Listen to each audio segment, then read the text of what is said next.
In Afghanistan, it's closer to home for some people in northeast Kansas. And our Kelly Saberi joins us live in Manhattan, where she spoke to a veteran and his Afghan interpreter, whom he still remains close friends with today. Kelly?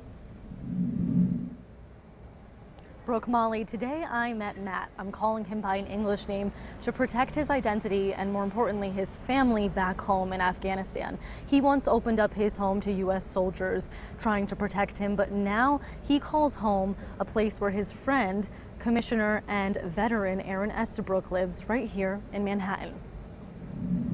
In 2009, Aaron Estabrook was deployed to Afghanistan to give, as he describes, a taste of freedom to the Afghan people. That's where he met Matt, his interpreter. He, at least 3 times, was able to prevent us from hitting an IED. Which is essentially a road bomb. We joke that we saved his a bunch too. One has lost friends, the other has lost family.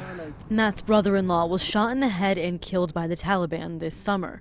As the humanitarian and political crisis unfolds in Afghanistan, both men who once served are left feeling helpless as the world watches.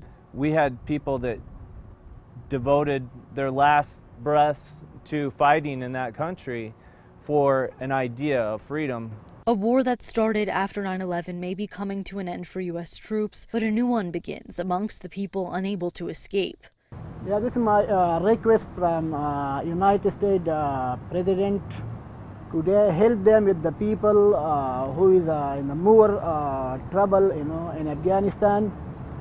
Today, get out them from Afghanistan and today have a safe life, President Biden is the 4th U.S. president to grapple with what became America's longest war. He has consistently said he would not pass it on to the next administration. Still, so many now feel the Biden administration badly underestimated what would happen when they pulled out U.S. troops.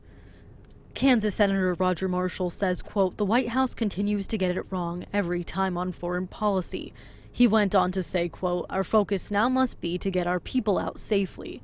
But Democrat Sharice David says, quote, "What is clear is that we lacked accurate intelligence and therefore proper planning." There's hope for the future. There's kids. His kids are here. They could change the world.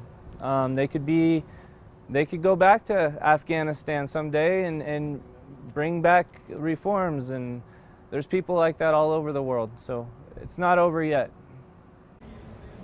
Now, Matt is still waiting to find out if his family's visas have been approved, but I just got word from Aaron Estabrook a little while ago. He told me that Senator Moran's chief of staff called him and said they're working to find answers and options for people like Matt's nephew who are still waiting for those visas. Live in Manhattan, covering local news that matters, Kelly Saberi, KSNT News.